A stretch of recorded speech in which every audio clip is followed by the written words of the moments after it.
আপনারা দেখেছেন আজকে একটা ভিডিও আমার ভাইরাল হয়েছে, আমরা সেনা ক্যান্টনমেন্টে ঢোকার সময় এই যে ভিডিওটা, এটার জন্য এটা আজকের আসলে না, এই ভিডিওটা গত মাসের 6 তারিখে, তার মানে প্রায় 1 মাস আগে।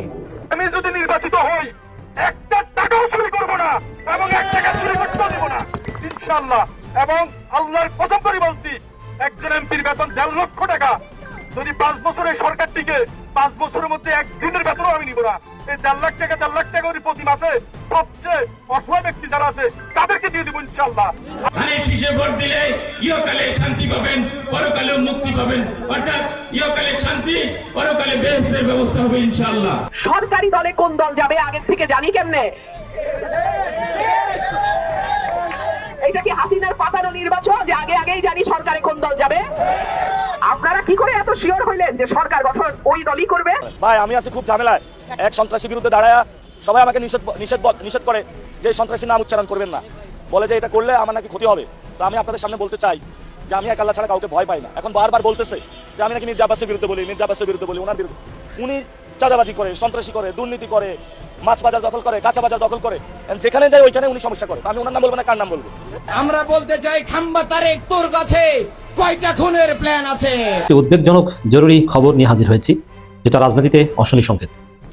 আগামী নির্বাচনে যদি দেখেন যে কোনোভাবে জামাত ইসলামীকে সেকেন্ড বানিয়ে দেওয়া হয়েছে, তাহলে আপনারা নিশ্চিত ধরে নেবেন যে জামাত ইসলামীর নিশ্চিত বিজয়কে সেনাবাহিনীর একাংশ ডিজিএফআইয়ের মাধ্যমে এবং রাষ্ট্রযন্ত্র সবাই না একটা অংশ জামাতের বিজয়কে ছিনিয়ে নিয়েছে এবং ভারত তাতে সহযোগিতা করেছে। উনি বলছেন যে আপনারা জিব্বা দিয়ে তারেক রহমানের রাস্তা পরিষ্কার করে ফেলতে পারেন, আমরা কেন আমাদের নিরাপত্তার জন্য গানম্যান নিয়ে যেতে পারবো না? এই বিতর্ক আর এই কথাই খালিকুজ্জামানের স্পষ্টতা এখানেই প্রমাণ করে আগামীর বাংলাদেশ সকলের জন্য কারো ব্যক্তি, কারো পূজারি করার সুযোগ পাবে না বাংলাদেশের কোনো বাহিনী, নো সেনাবাহিনী, নো বিমান বাহিনী, নো অন্য কোনো বাহিনী। দর্শক, এতক্ষণ আপনারা শুনলেন ভিডিওর শিরোনাম, এখন শুনতে চলেছেন বিস্তারিত। সবাইকে বলবো একটু ধৈর্য সহকারে আজকে ভিডিওটি দেখতে হবে, মনোযোগ সহকারে প্রত্যেকটি বিশ্লেষকদের বিশ্লেষণগুলো শুনতে হবে, তাহলে কেবলমাত্র বাংলাদেশের রাজনৈতিক প্রেক্ষাপট নিয়ে গুরুত্বপূর্ণ কিছু তথ্য আপনারা আজকের ভিডিওর মাধ্যমে জানতে পারবেন। তো চলুন কথা না বাড়াই, আমাদের এই চ্যানেলে যারা এখনো সাবস্ক্রাইব করেনি, প্রতিনিয়ত এই ধরনের আপডেট গরম খবর পেতে চ্যানেলটি সাবস্ক্রাইব করবেন, যারা করেছেন ধন্যবাদ। চলুন একটা লাইক দিয়ে সবগুলো ভিডিওর বিস্তারিত আলোচনা শুনে আসি। এই দেশটা একটা অন্ধকার সময় পার করেছে গত 54 বছর। এই দেশটাকে নতুন আলোর দিকে নিতে হলে একদল নতুন মানুষের এবং যারা আলোর পথে হাঁটছেন সেই সব মানুষের দিকে আমাদের এগিয়ে যেতে হবে। প্রিয় দর্শক, আপনার ভোট আপনি দেবেন যাকে খুশি তাকে দেবেন, এই কথাটি আসলে সত্য নয়। আপনার ভোট আপনি দেবেন যাকে খুশি নয়। এই রাষ্ট্রটাকে যারা রক্ষা করতে পারে, দেশটাকে যারা রক্ষা করতে পারে, মানুষের ভাগ্য যারা পরিবর্তনে কাজ করতে পারে এবং দুর্নীতি যারা বন্ধ করতে পারবে, চাঁদাবাজি যারা বন্ধ করতে পারবে, সুশাসন বা সৎ লোকের শাসন যারা রাষ্ট্রে প্রতিষ্ঠিত করতে পারবে, তাদেরকে ভোটটা দেবেন। 54 বছর আপনি কি পেয়েছেন হিসেব করেন, আর কি হারিয়েছেন তাও হিসাব করেন। যদি হিসেব করে বুঝতে পারেন কি হারিয়েছেন আর কি পেয়েছেন, তখন বুঝবেন আপনার ভোটের মূল্য কত। দর্শক, বাংলাদেশ সেনাবাহিনী আমাদের গর্বিত একটি প্রতিষ্ঠান বা সংস্থার নাম। বিগত সময়ে এই বাহিনীটি যথেষ্ট দুর্নাম কামিয়েছে। রাষ্ট্রীয় বাহিনী হিসেবে এই বাহিনীটিকে আমরা দায়মুক্তি দিতে পারি না। আবার এই বাহিনীর সব অফিসার বা সব সদস্য খারাপ ছিল না। কিছু উচ্চাকাঙ্ক্ষী কারাপ্টেড দলবাজ ব্যক্তির জন্য পুরো সেনাবাহিনী দুর্নাম ঘাড়ে নিতে পারে না। এটা একদম আমার নিজের মতামত। এই দেশের সেনাবাহিনীকে আমরা দেখেছি হাউজিং প্রতিষ্ঠান বানানো হয়েছে। আমাদের সেনাবাহিনী বড় বড় ভবন, ইমারত, সড়ক, বিভিন্ন টেন্ডারের কাজ করেছে। পাশাপাশি আমাদের সেনাবাহিনীর ভেতরকে দুর্বল করে দিয়েছে আমাদের শত্রু রাষ্ট্রটি দেশের লেন্দুক দর্জিদের সাহায্যে। সেই সেনাবাহিনীর মধ্যে দেশপ্রেমিক অফিসার যেমন আছেন, সদস্য যেমন রয়েছেন, আবার রয়েছেন লোভী ব্যক্তিরাও, যারা পদ, পদবি, রাজনৈতিক খায়েশ, উচ্চাকাঙ্ক্ষা, বিদেশিদের প্রেসক্রিপশন সার্ভ এবং দলবাজি বা অবৈধ অর্থ পকেটে পুরার জন্য রাষ্ট্রকে বিকিয়ে দিয়েছেন, বিক্রি করে দিয়েছেন। সেই রাষ্ট্রকে আবার নতুন দিকে এগিয়ে নিতে হলে আমাদের সেনাবাহিনীকে রক্ষা করতে হবে। আমাদের সেনাবাহিনীকে যে ভুলগুলো হয়েছে সেই ভুল থেকে শুধরাতে হবে। এবং একটি বিষয় আমাদের মনে রাখতে হবে যে আমাদের সেনাবাহিনী একটা আমাদের গর্বের জায়গা। বাংলাদেশের আর কিছু নিয়ে আমরা কথা না বললেও আমরা সেনাবাহিনী গর্ব করতে পারি।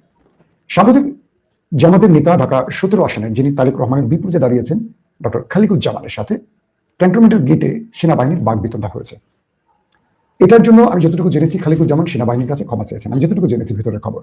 এবং জামায়াতের আমির তাকে শাসিয়ে বলেছেন সেনাবাহিনীর সাথে এই আচরণ গ্রহণযোগ্য নয়। তার মানে খালিকুজ্জামান ক্ষমা চেয়েছেন, কিন্তু সেনাবাহিনীকে এবার ক্ষমা চাইতে হবে। আবার বলছি, ওয়াকারুজ্জামানের বাহিনীকে ক্ষমা চাইতে হবে, জামাতের কাছে না, দেশবাসীর কাছে। সেনাবাহিনীর বডি ক্যাম, শরীরের সাথে লাগানো যে ক্যামেরাটা আছে, সেই ক্যামেরার ফুটেজ একজন হিন্দুস্তানি এজেন্টের কাছে কি করে পৌঁছিল? হিন্দুস্তানি এজেন্ট চিনবেন? তিনি হলেন বাংলাদেশের একজন করাপ্টেড সেনা, মানে বহিষ্কৃত সেনা সদস্য, জোকার নায়ক, যাকে আমি বলি জোকার নায়ক। জোকার বলছেন তো, অনেক জোকার আছে বাংলাদেশের ফিল্মে, জোকারি কত, দিলদার, টেলি সামাদ, নাম শুনছেন তো? আবার বিদেশে আছে, মানে ভারতে আছে, অনেক দুর্দান্ত জোকার। তো বাংলাদেশের মিডিয়া জগতে একটা অপরিচিত নাম ছিলেন, হঠাৎ করে হাসিনার ফ্যাসিস্ট রেজিমে একটি মাত্র আল জাজিরার সংবাদে তাকে আমরা চিনেছিলাম, সে জোকার নাইন। তিনি তার ফেসবুকে এই ভিডিওটি কিভাবে রিলিজ করলো, এই ফুটেজটা তার কাছে গেল কি করে? তার মানে ক্যান্টনমেন্টের মধ্যে, সেনাবাহিনীর মধ্যে প্রতিটি ফুটেজ এভাবে শত্রুর হাতে পৌঁছে দিচ্ছে হাসিনার রেজিমে সেই দালালরা। ডিজিএফআই, আবার বলছে ডিজিএফআই এর মধ্যে অনেক দালাল বসে আছেন, যারা শুনছেন আমার বন্ধুরা আহত হবেন না। জোকার নাইনের মতো একজন দেশদ্রোহী হাতে এই ফুটেজ গেল কি করে? প্রশ্নটা আমার সেখানে। ভালো করে প্রশ্ন করুন নিজেকে। এই ব্যক্তি ইসরায়েলের ডিভাইস, বাংলাদেশের পলিটিশিয়ানদের কথা আড়ি পাতার জন্য যে পেগাসুস সফটওয়্যার ইসরায়েল থেকে কেনার কাজটি করেছিলেন, এবং তিনি ইসরায়েলের সাথে কানেক্টেড, ইসরায়েলের গণমাধ্যমের সাথে কানেক্টেড এই ব্যক্তি জোকার নাইন। তাকে বিশ্বাস করে আমাদের গোয়েন্দা সংস্থা অর্থায়নের মাধ্যমে তাকে কিন্তু অর্থায়ন করে, অর্থ দিয়ে তাকে পালে। আর যেখানে তিনি অর্থ পান, নিজেকে এইভাবে বিক্রি করেন। তিনি কোনো সাংবাদিক নন, তাকে আমি ব্যক্তিগতভাবে সাংবাদিকতা করি 25 বছরের উপরে, আমি কখনো তার নাম শুনিনি, কখনোই শুনিনি। আমি তো মূলধারে কাজ করেছি, বাংলাদেশের প্রথম 4টা টেলিভিশন, যারা 1 নম্বর পজিশনে ছিল, সেই টেলিভিশনে কাজ করেছি, সর্বোচ্চ পদে নিউজ এডিটর ছিলাম। ওই আজকে বেরোয় কালকে বেরোয় না এই পত্রিকায় কাজ করিনি, ওই টেলিভিশনে যেটা কেউ চিনেন না, চ্যানেল 1 থেকে যাত্রা শুরু, 21 টিভিতে গিয়ে থেমেছি, ইন্টারন্যাশনাল গণমাধ্যমে কাজ করেছি লন্ডনে বসে। আমি নামটি শুনিনি কখনো। হঠাৎ করে প্রাইম মিনিস্টার ম্যান, আমাদের সাবেক করাপ্টেড সেনা অফিসার, আরেক করাপ্টেড আজিজকে নিয়ে একটি অনুসন্ধান প্রতিবেদন আসে আল জাজিরা, যেটা নেপথ্যে কাজ করেছিল কনক সরওয়ার ইলিয়াস এবং পিনাকি ভট্টাচার্য। কিন্তু সবাই এটার মাধ্যমে ওই জোকার নাইনকে চেনে। সেই লোক কি করে ওসমান হাবিব খুনি, পালিয়ে গেল, কোথায় গেল, কোথায় বাসা চেঞ্জ করলো, কোথায় জায়গা পরিবর্তন করলো, কোথায় পানি খেলো, কার সাথে কথা বললো, ডিটেইল জানে, লন্ডনে বসে জানে। অর্থাৎ খুনিরা তাকে সবকিছু জানিয়ে দিয়েছে, এবং খুনিরাই তাকে তথ্য দিয়েছে, বলে দাও যে সে দেশ ছেড়ে চলে গেছে, তাকে যেন পুলিশ আর খোঁজাখুঁজি না করে। মানে যারা খুন করেন তারাই এই কাজটি করেন মোটিভটাকে, দৃষ্টিটাকে ফেরাবার জন্য। ইন্টারেস্টিং ব্যাপার, এই ব্যক্তি বিদেশে বসে সকল খবর জানেন। বাংলাদেশের বড় বড় অনুসন্ধান রিপোর্টাররা সেই তথ্য খুঁজে পায় না। আমাদের DGFI, NSI, SB, RAB, intelligence, police intelligence, DB, কেউ যে তথ্য জানে না, তিনি বিদেশ বসে জানেন। তার মানে তাকে তথ্যগুলো দিচ্ছে বাংলাদেশ থেকে, এবং তিনি ফেসবুকে দেন, এটার জন্য মাসোহারা পান। কালকে যদি আপনি টাকা দেন, তাহলে আপনার বিরুদ্ধে কথা বলবে, না সে বিএনপি, না সে জামাত, না সে আওয়ামী লীগ, তবে সে দিন শেষে একজন, কি বলবো, পতিতা বোঝেন, টাকার বিনিময়ে যারা শরীর বিক্রি করে, তিনি টাকার বিনিময়ে সোশ্যাল মিডিয়া, ফেসবুক, টেসবুক বিক্রি করে এই খবরগুলো দেন। সেনাবাহিনীর মধ্য থেকে এই বডি ক্যামের ফুটেজ বিদেশে থাকা রাষ্ট্রদ্রোহী একজন করাপ্টেড ব্যক্তি পেল কি করে? এই জবাব ওয়াকারুজ্জামান আপনাকে দিতে হবে, 100% আপনাকে দিতে হবে। যদি আপনি না দেন, তাহলে সেনাবাহিনীর ভাবমূর্তি নিয়ে প্রশ্ন উঠবে। সেনাবাহিনীকে আবারও বলছি, পুরো সেনাবাহিনীর এই দায়িত্ব নেবে না। সেনাবাহিনীর মধ্যে দেশপ্রেমিক বহু অফিসার আছে, বহু সদস্য আছে, এই দেশটা টিকে আছে তাদের কারণে। কিন্তু উপরে বসে থাকা বহু করাপ্টেড লোক আছে, যাদের ভুঁড়ি এত বড় হয়ে গেছে, যারা রাষ্ট্রের উচ্চ পদকে ম্যানেজ করে কোটি কোটি টাকা বিদেশে পাচার করেন।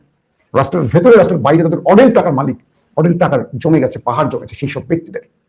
আমরা দেখেছি হাসিনা পালিয়ে যাওয়ার সঙ্গে সঙ্গে বহু অফিসার পালিয়ে গেছেন। তার মানে সেনাবাহিনীর ঘাড়ে দোষ আছে, তারা নিষ্কুলুষ পবিত্র নয়। তাহলে সেনাবাহিনী পালালো কেন? সেনাবাহিনী তাহলে সেফ জোন, এখন তাদেরকে রাখা হয়েছে, কি বলবো, যে সেনা ক্যান্টনমেন্টের মধ্যে 15 জনকে রাখা হয়েছে অপরাধ ট্রাইব্যুনাল, মানে আমাদের আন্তর্জাতিক অপরাধ ট্রাইব্যুনালের আসামি হিসেবে। কেন রাখা হয়েছে? তার মানে সেনাবাহিনীর মধ্যে অপরাধ ছিল, এটা প্রমাণিত হয়েছে। প্রশ্ন হলো, জামাতের যে ব্যক্তি কথাগুলো বলেছেন, এটাকে আমি সাপোর্ট একেবারেই করি না। আমাদের চেকপোস্টের এমপিরা তাদের দায়িত্ব পালন করছেন। আমি ক্যান্টনমেন্টের ভেতরে অধিকাংশ সময় আমার ঢাকাতে গেলে কাটে, এদের সাথে সেদিন আমার গাড়ি আটকেছে। আমার ড্রাইভার ভুল করে একটা ইউটার্ন নিয়েছে, ক্যান্টনমেন্টের ভেতর থেকে তেল কিনবে, সে বোঝেনি যে ক্যান্টনমেন্টে সিভিলিয়ানরা তেল কিনতে পারে না, আটকে দিয়েছে এমপি। ভদ্রলোক আমাকে চিনছেন, আমি প্রথম গাড়ি থেকে নামিনি, আমার ড্রাইভার হাতে পায়ে ধরছেন, মানে বুঝিয়েছেন, হাতে পায়ে তাকে বুঝিয়েছেন। পরে আমাকে বলে, স্যার আপনি একটু কথা বলেন। আমি নেমে যাওয়ার সঙ্গে সঙ্গে সে আমাকে বুকে জড়ায় বলছে, আমি তো আপনার ভিডিও দেখি মাসুম ভাই, আজকে আপনাকে বাস্তবে দেখলাম, দেশে আসছেন কবে? আমি বললাম, ভাই একটু ক্ষমা করা যায় কিনা, আমার ড্রাইভার জানে না, সে ক্যান্টনমেন্টে গাড়ি চালায়নি, তাকে সতর্ক করে দেন। তো মাসুম ভাই আপনি বলছেন আমি কি করবো? আমি বললাম, দেখেন আইন যেটা বলে, আমি আমার চেহারা দিয়ে আপনাকে ক্ষমা করতে বলবো না, কারণ আমার হাতে ক্ষমার অপশনও আছে, আমি ক্ষমা করবো, তবে আপনি ড্রাইভারকে সতর্ক করেন। সেটা অবশ্যই আপনিও করবেন, আমিও করবো, আইন সবার জন্য সমান। খালিকুজ্জামান সেখানে গানম্যান নিয়ে ঢুকবেন, তার বক্তব্যটা ছিল, আমি এখান দিয়ে ঢুকে আমি তো ক্যান্টনমেন্টের বাইরে যাব, তখন আমার নিরাপত্তা কে দেবে? প্রশ্নটি ঠিক আছে, কিন্তু ক্যান্টনমেন্টের ভেতরে গানম্যান নেওয়ার কোনো বৈধতা কারণে কোনো সিভিলিয়ান দেয়, এটাও কিন্তু নয়। একজন এমপি কিছু করতে পারবে না। আবার এটাও ঠিক, ক্যান্টনমেন্টের ভিতরে ইদানিং অনেকে একটু গুরুত্ব বেশি দেওয়া হচ্ছে, এই অভিযোগটা ওই এমপির না, সেনাবাহিনীর বিরুদ্ধে। এটাও ঠিক। এখন কোথায় যাবেন? রাষ্ট্রের একটা জায়গায় পতন ধরলে অনেক জায়গায় গন্ধ বেরোয়, এই গন্ধটা সেখান থেকে বেরোচ্ছে। আবার আজকের ভিডিও কয়েকটা প্রশ্ন আমি রেখে যাবো ক্যান্টনমেন্টের উদ্দেশ্যে, আমার প্রিয় সেনা সদস্যদের উদ্দেশ্যে। প্রথম কথা, সেনাবাহিনীর ভেতরের বডি ক্যামের ফুটেজ বাইরে গেল কি করে? এটার জন্য অবশ্যই যারা সংশ্লিষ্ট দায়ী রয়েছে তাদের বিচার করতে হবে। এটা যদি বিচার না হয়, আগামী দিন এটার জন্য সেনাবাহিনীকে এই কলঙ্ক বহন করতে হবে, যেটা শেখ হাসিনার রেজিমের কারণে সেনাবাহিনীরা এখনো মাথা উঁচু করতে পারে না। 2 নম্বর বিষয়, 1/11 আগে পরে বাংলাদেশ সেনাবাহিনীর উপর ফ্লাইং কিক দেওয়ার ঘটনা ঘটিয়েছিল কোন রাজনৈতিক দল। সেই বিচারটি কি আদৌ হয়েছে? খালিকুজ্জামান কিক দেয়নি, তিনি বিতর্কে গেছেন। তিনি সেনাবাহিনীকে বিগত কর্মের জন্য দায়ী করেছেন, বিগত কর্মের জন্য সেনাবাহিনী দায়ী করেছেন। এই সেনাবাহিনী অনেক অপরাধে জড়িয়েছে, সেটা তিনি উল্লেখ করেছেন। বাট তার ক্যান্টনমেন্টের গেটে এই বিতর্ক বৈধ ছিল না, এটাকে আমি একদম সমর্থন করি না। কিন্তু সেনাবাহিনীকে দায়ী করে যে বক্তব্যগুলো তিনি দিয়েছেন, এটা কিন্তু সত্যই বলেছেন। কিন্তু সেনাবাহিনী বা আমাদের সেনা সদস্যদের পোশাকে যারা লাথি দিয়েছিলেন, ফ্লাইং কিক দিয়েছিলেন, মনে আছে কারা দিয়েছেন? ফার্মগেট এরিয়া। আমি তখন চ্যানেল 1-এ কাজ করতাম, এটা নিয়ে আমি রিপোর্টও করেছিলাম। তারা যদি আজকে বড় বড় কথা বলেন, আমাদের লজ্জা লাগবে। আমরা দেখেছি আমাদের র্যাব সদস্যদের চিটগাংয়ের একটি জায়গায় হামলা করে হত্যা করা হয়েছে। আমাদের সেনাবাহিনীর সাথে বিগত সময় কারা খারাপ আচরণ করেছে জানি আমরা। এই দেশে রাজনৈতিকভাবে কারা সন্ত্রাস ছড়ায় সেটাও আমরা জানি, এটা আর বিষয় নয়। জামাত যদি এই ব্যাপারে সেনাবাহিনীর কাছে ক্ষমা চায়, অবশ্যই বিষয়টি মাথায় রাখতে হবে, ক্ষমা চাইতে হবে। সেনাবাহিনীকে যারা নতভাবে, দুর্বলভাবে বা যারা অপমান করবে, তারা এই রাষ্ট্রের সাথে গাদ্দারি করার সামিল। কারণ এটা আমাদের পরিচয়, সেনাবাহিনী আমাদের পরিচয়। আবার সেনাবাহিনীর মধ্যে যারা দলবাজ, চ্যাটুকার, তাদেরকেও সেনাবাহিনীর পোশাকটা খুলে বাইরে যেতে হবে। এই পোশাকে রাজনীতি চলবে না। 3 নম্বর, সেনাবাহিনীর ফুটেজ, গোপনীয়তা, তথ্য যারা বাইরে পাচার করে, তারা এই রাষ্ট্র বিরোধী, রাষ্ট্রের বলবে এক কথায় যারা হাসিনার দালাল, তাদেরকে মুক্ত করতে হবে ওয়াকারুজ্জামানকে। তাদেরকে বসিয়ে রাখলে এরকম খালিকুজ্জামানরা বহু বিতর্ক ছড়াবে, কালকে আরেকজন বিতর্ক ছড়াবে। এই সেনাবাহিনীকে বিতর্কিত যারা করছে তাদেরকে অবশ্যই এই জবাবটি দিতে হবে। শেষ যে বিষয়টি, রাজনৈতিকভাবে এখন অনেক কিছু চলছে। একটি পক্ষকে বেশি সমর্থন দেওয়া হচ্ছে, সুবিধা দেওয়া হচ্ছে, অন্য পক্ষকে দেওয়া হচ্ছে না, এগুলো নিয়ে বিতর্ক আছে। কিন্তু এখন প্রফেসর ইউনূসের আমলে যদি আমরা দেখি যে ফ্রি ফেয়ার ইলেকশনের কোনো ফিল্ড তৈরি হয়নি, এটা আমাদের জন্য সবচেয়ে বড় কষ্টের হবে, লজ্জার হবে। আর হাসিনাকে আমরা বিগত সময় গালি দিয়েছি, বেগম জিয়ার আমলেও বিতর্ক হয়েছে নির্বাচন নিয়ে, যে জন্য তত্ত্বাবধায়ক পদ্ধতি বাংলাদেশে এসছে। আজকে প্রফেসর ইউনূস তিনি কোনো দলীয় ব্যক্তি নন, কিন্তু তিনি বা তার প্রশাসন বিভিন্ন জায়গায় বিভিন্নভাবে সুবিধা দিচ্ছে কোনো কোনো দলকে। এটা বন্ধ হওয়া জরুরি, নতুবা আগামী দিনের ইলেকশন বিতর্কিত ইলেকশনের রূপ নেবে। প্রফেসর ইউনূস চেয়েছেন একটি সবচেয়ে ফ্রি ফেয়ার বা একটা প্রশংসনীয় নির্বাচন করতে। এটা করতে হলে প্রশাসনের মধ্যে যারা একটু দাবিদারি করবেন, দলবাজি করবেন, দ্রুত তাদের বিরুদ্ধে ব্যবস্থা নিতে হবে, সে যেই হোক। দর্শক, আপনারা আমার এই মতামতের সাথে এক কিনা অবশ্যই জানাবেন যে সেনাবাহিনীর সাথে জামাতের এই আচরণটি গ্রহণযোগ্য কিনা, এবং খালিকুজ্জামান যে কথাগুলো বলেছেন যে তিনি তারেক রহমানদের জন্য সেনাবাহিনী ক্যান্টনমেন্টে চেটে পরিষ্কার করে ফেলছে, এটা কতটুকু সত্য এবং এটাকে সমর্থন করেন কিনা। আপনাদের কমেন্ট আশা করবো। ইনশাআল্লাহ আগামী বিগত সময়ের মতো আবারও নিয়মিত দেখবেন আমাকে। আবার বলছি, সেনাবাহিনীর প্রতি আমাদের ভালোবাসা অসীম। তবে যারা সেনাবাহিনীকে বিতর্কিত করছেন, সেনাবাহিনীর উচিত তাদের পোশাকটা খুলে রেখে দেয়া। কারণ বিগত 16 বছর সেনাবাহিনী যথেষ্ট দুর্নাম কামিয়েছিল ওই কয়েকজন ব্যক্তির জন্য, জিয়াউল আহসানদের মতো ব্যক্তিদের জন্য, কর্নেল মুজিবদের মতো ব্যক্তিদের জন্য। অতএব পুরো রাষ্ট্রীয় বাহিনী কোনো কয়েকজন ব্যক্তির জন্য এই দায়ভার নিতে পারে না। তাই এটার জবাব সেনাবাহিনীর পক্ষ থেকে আসতে হবে। বডি ক্যামের ফুটেজ জোকার নাইট বিদেশে বসে পেল কি করে, এবং এই ফুটেজ আর কোথায় কোথায় যাচ্ছে, ক্যান্টনমেন্টের মধ্যে আরো গোপনীয়তা বাইরে কোথায় কোথায় শত্রু রাষ্ট্রের কাছে যাচ্ছে কিনা, এই বিষয়ে সতর্ক দৃষ্টি রাখতে হবে সেনাবাহিনীকে। আর সেনাবাহিনীর মধ্যে যারা রাজনৈতিকভাবে কাউকে সুবিধা পাইয়ে দিতে চায়, মনে রাখবেন 12 তারিখের পর তারা আবার হাসিনা মতো দেশ ছেড়ে পালাবে। একটি উদ্বেগজনক জরুরি খবর নিয়ে হাজির হয়েছি, যেটা রাজনীতিতে অশনি সংকেত। আগামী নির্বাচনে যদি দেখেন যে কোনোভাবে জামাত ইসলামীকে সেকেন্ড বানিয়ে দেওয়া হয়েছে, তাহলে আপনারা নিশ্চিত ধরে নেবেন যে জামাত ইসলামীর নিশ্চিত বিজয়কে সেনাবাহিনীর একাংশ ডিজিএফআইয়ের মাধ্যমে এবং রাষ্ট্রযন্ত্র সবাই না একটা অংশ জামাতের বিজয়কে ছিনিয়ে নিয়েছে এবং ভারত তাতে সহযোগিতা করেছে। আমরা সুস্পষ্টভাবে তার আলামত দেখতে পাচ্ছি। এজন্য এটা জরুরি সতর্কবার্তা। আমরা বিশ্বাস করতে চাই, যেহেতু আগেভাগে এগুলো ডিসক্লোজ হচ্ছে, আমরা জানতে পারছি জামাত আরো বেশি সতর্ক হবে। অতএব এইসব ষড়যন্ত্র ভেস্তে যাবে। আপনারা অলরেডি জেনেছেন যে বঙ্গভবন থেকে, বঙ্গভবনের ইমেইল ব্যবহার করে, তাও বঙ্গভবনের আইটি সেক্টরে যিনি কাজ করেন তার ইমেইল ব্যবহার করে জামাতের আমিরের টুইটার অ্যাকাউন্ট হ্যাক করে জামাতকে বিতর্কিত করার একটা মহা ষড়যন্ত্র করা হয়েছে। যদিও জামাতের তৎপরতার কারণে, জামাতের সজাগ দৃষ্টির কারণে বঙ্গভবনের সেই ষড়যন্ত্র ব্যর্থ হয়েছে। এটা কি বঙ্গভবন করেছে? না, এখানে বঙ্গভবনকে ব্যবহার করা হয়েছে। আমি আগেই বলেছি শুরুতেই, জামাতের আমিরের এক্স অ্যাকাউন্টের বিরুদ্ধে, এক্স হ্যান্ডেলের বিরুদ্ধে যে ষড়যন্ত্র, হ্যাকিং এর যে ঘটনা, এটার মাস্টারমাইন্ড তারেক জিয়া হিমসেলফ। এবং এখানে তারেক জিয়াকে সহযোগিতা করছে ভারতের আইটি এক্সপার্টরা, এবং যেহেতু খুব সহজেই অনুমেয় যে বর্তমান বঙ্গভবন ভারতপন্থীদের দখলে, চুপ্পু আছে। এই চুপ্পুকে, এই চুপ্পুর রক্তে আওয়ামী লীগ। এই চুপ্পুর মতো একজন থার্ড ক্লাস ইতরকে শেখ হাসিনা কেন রাষ্ট্রপতি বানিয়েছে? কারণ এই চুপ্পু একজন পাচাটা এবং টেস্টেড অ্যান্ড ট্রাস্টেড ভারতের দালাল বলেই চুপ্পুকে রাষ্ট্রপতি বানিয়েছে হাসিনা এবং ভারত গ্রিন সিগন্যাল দিয়েছে। নইলে চুপ্পুকে তো আমরা চিনতাম না, একে তো রাষ্ট্রপতি বানানোর কথা না। সে চুপ্পুকে বিএনপি বহাল তবিয়তে রেখে দিয়েছে, বিএনপির কারণে চুপ্পুকে সরানো যায়নি। অতএব এই যে চুপ্পুর রক্তে ভারতের দালালি, সেই চুপ্পু ভারতের পক্ষে তো কাজ করবেনি। যার অংশ হিসাবে চুপ্পুর দপ্তর থেকে, বঙ্গভবন থেকে আমিরের জামাতের এক্স অ্যাকাউন্ট হ্যাক করতে সহযোগিতা করা হয়েছে। এখন রাষ্ট্রযন্ত্র যদি এভাবে জামাতের বিরুদ্ধে লাগে, এটা ডেফিনেটলি জনগণের যে প্রত্যাশা একটি free, fair and credible election, তার পথে একটা বড় বাধা। তবে আমি যে কথা বলি সেই কথা আবার একটু স্মরণ করে দিতে চাই। নতুন বাংলাদেশে বাস্তবতা হচ্ছে একটি সুষ্ঠু নির্বাচন। কোনো কারচুপি নির্বাচনের মাধ্যমে, কোনো ষড়যন্ত্রের মাধ্যমে, কোনো কেন্দ্র দখলের মাধ্যমে বাংলাদেশে কোনো ক্ষমতা হস্তান্তর হবে না। তবে এটা ওরাও জানে, যার ফলে কেন্দ্র দখল এই টিভির কারচুপি হয়তো বা কম করতে পারে, কিন্তু সূক্ষ্ম কারচুপি যেটা সাদা চোখে দেখা যাবে না, এই ধরনের একটা চেষ্টা আছে, যার আলামত আমরা দেখতে পাচ্ছি। এখন আমরা বিশ্বাস করি যে এই ষড়যন্ত্র ব্যর্থ করে জামাত ক্ষমতা আসবে। ডাকসুতে এরকম অনেক ষড়যন্ত্র হয়েছিল, ডাকসুতে ছাত্রদল ভোট চুরির চেষ্টা করেছিল, কিন্তু পারেনি শিবিরের তৎপরতার কারণে। তো জামাতের তৎপরতার কারণে পারবে না। জামাতের একটা প্রতিনিধি দল বঙ্গভবনে যাওয়ার সিদ্ধান্ত নিয়েছে, যে কিভাবে কি হয়েছে এটা জবাবদিহি করতে হবে, এটা বের করতে হবে। কিন্তু আমরা দেখতে পাচ্ছি নির্বাচন কমিশন এরা কোনো ব্যবস্থা নিচ্ছে না। বিশেষ করে অতি সূক্ষ্মভাবে নির্বাচন কমিশন বিএনপির প্রতি পক্ষপাত করছে, বিএনপির লোকজন সুস্পষ্টভাবে সন্ত্রাস করছে। এটার ফ্যাক্ট বেসড প্রমাণ নির্বাচন কমিশনে জাতীয়ভাবে জামাত সিসির কাছে দিয়ে এসেছে এবং লোকাল পর্যায়ে ইউএনওর কাছে, ডিসির কাছে, ওসির কাছে জামাত বিএনপির যে সুনির্দিষ্ট সন্ত্রাস এগুলো দিয়ে আসছে, কিন্তু কোনো ব্যবস্থা নিচ্ছে না। তাই এভাবে জামাতকে হারানোর, জামাতকে পরাজিত করার মহা ষড়যন্ত্র চলছে। এগুলো বঙ্গভবন। এরপর আসেন সেনাবাহিনীর একাংশ। বঙ্গভবন ষড়যন্ত্রের সাথে, বঙ্গভবন কাণ্ডের সাথে ডিজিএফআই জড়িত, আর সেনাবাহিনীর একাংশের লোকজনেই ডিজিএফআই চালায়। দেখেন, প্রথমে বলে নিই যে সেনাবাহিনী বাংলাদেশের গর্ব, সেনাবাহিনী বাংলাদেশের সম্পদ। সে বাহিনী হিসেবে সেনাবাহিনী অলওয়েজ পেশাদার, তাদের প্রতি আমাদের শ্রদ্ধা। কিন্তু সেনাবাহিনীর একটা অংশ যে কি আকাম করেছে, এটা তো গত 15 বছরে আপনারা সবাই দেখেছেন। কত নিচে নামতে পারে, মানবাধিকার লঙ্ঘন। যে সেনাবাহিনীর হাতে সবসময় মানবাধিকার নিরাপদ, সেই সেনাবাহিনী সবচেয়ে ভয়ানক অপরাধগুলো করেছে। গুমের চাইতে পৃথিবীতে ভয়ানক কোনো অপরাধী। হত্যা করা তো ইনস্ট্যান্ট ঘটনা, মেরেছে শেষ, কিন্তু আটকে রাখা, জীবিত না মৃত্যু, কনসেন্ট্রেশন ক্যাম্প এবং আয়নাঘর, কি ভয়ানক, কি বিভৎসতা। এই কাজটা কিন্তু সেনাবাহিনী সদস্যদের তত্ত্বাবধানেই হয়েছে। এমনকি ক্যান্টনমেন্টের ভিতরে ডিজিএফআই হেডকোয়ার্টার বিভিন্ন জায়গায় আয়নাঘর ছিল, এবং ডিজিএফআই কচুকাত এটা কোথায়? ক্যান্টনমেন্টের ভিতরে।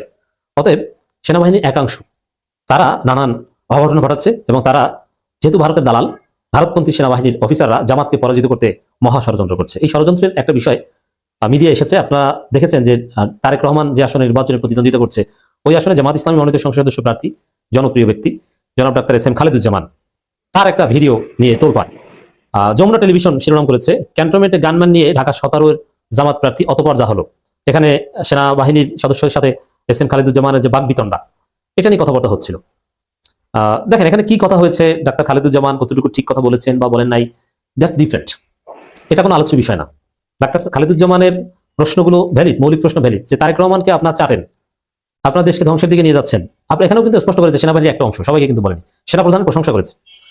তারেক রহমানের ক্ষেত্রে সব প্রোটোকল নিরাপত্তা দেওয়া হয়, কিন্তু আমার গানম্যান নিয়ে এখানে পার হতে দেওয়া হবে না কেন? এটা ছিল প্রশ্ন। এখন প্রশ্ন করতে যে নানান প্রশ্ন অবতারণা হয়েছে, সেটা ঠিক না বেঠিক এটা ভিন্ন কথা। কিন্তু আমার কথা হচ্ছে, এই ভিডিও কে ফাঁস করলো? এই ভিডিও সেনাবাহিনীর নিজস্ব বডি ক্যামেরার মাধ্যমে ধারণকৃত। এটা এই কনভারসেশনের মধ্যে আছে, যেটা আমরা এস এম খালেদুজ্জামানের ফেসবুক পোস্ট থেকে জানতে পেরেছি। এই যে ঘটনা, এটা রিসেন্ট না, এটা কমপক্ষে 1 মাস আগের হয়তো। এই পুরনো ভিডিও এখন সামনে এনে, নির্বাচনের আগ মুহূর্তে সামনে এনে এটা নিয়ে তোলপাড় সৃষ্টি করা হচ্ছে, এবং বিএনপির লোকজন খালেদুজ্জামানের চরিত্র হননে নেমেছে, যে তিনি পরিচয় দেন তারেক রহমানের প্রতিদ্বন্দ্বী, এটাই তার পরিচয়। খালেদুজ্জামান কতটুকু স্মার্টলি ডিল করেছেন কি করেন নাই, দ্যাটস ডিফারেন্ট। বাট এই ভিডিও ফাঁস হলো কিভাবে? এই ভিডিও সেনাবাহিনীর ভিতরে থাকা ভারতপন্থী অংশ মিডিয়ার হাতে তুলে দিয়েছে, বিএনপির হাতে তুলে দিয়েছে। প্রথমে বিএনপি তাদের অফিসিয়াল ফেসবুক পেজ থেকে প্রচার করেছে, তারপরে যমুনা টেলিভিশন থেকে শুরু করে সব মিডিয়া এটা নিয়ে রিপোর্ট করছে। এর মানে সেনাবাহিনীর একটা অংশ তারেক রহমানকে জেতাতে জামাত প্রার্থীকে বিতর্কিত করতে ভূমিকা রাখছে। গোপন ভিডিও যেটা সেনাবাহিনীর কাছে সিক্রেটলি থাকার কথা, এটা তারা বাজারে ছেড়ে দিচ্ছে। এর মানে সেনাবাহিনী ভারতপন্থী অংশ, বঙ্গভবন, এগুলো জামাতকে পরাজিত করতে এক মহা ষড়যন্ত্র শুরু করে দিয়েছে। এটা দিবালোকের ন্যায় স্পষ্ট হলো। দর্শক, আশা করি সবগুলো ভিডিও দেখেছেন এবং বিস্তারিত আলোচনা শুনেছেন। তো অবশ্যই এবার আপনাদের মূল্যবান মতামত জানিয়ে দিবেন, পারলে ভিডিওটি শেয়ার করে সবাই দেখার সুযোগ করে দিবেন। আর আমাদের এই চ্যানেলে এখনো যারা সাবস্ক্রাইব করেনি, প্রতিনিয়ত এই ধরনের আপডেট, গরম গরম খবর পেতে আমাদের এই চ্যানেলটি সাবস্ক্রাইব করে আমাদের সাথে থাকবেন। ইতিমধ্যে যারা অলরেডি সাবস্ক্রাইব করে দিয়েছেন, সবাইকে ধন্যবাদ জানিয়ে আজকের মতো এখানে বিদায় নিচ্ছি। দেখা হবে নতুন কোনো ভিডিওতে। সে পর্যন্ত সবাই ভালো থাকবেন, সুস্থ থাকবেন। আল্লাহ হাফেজ।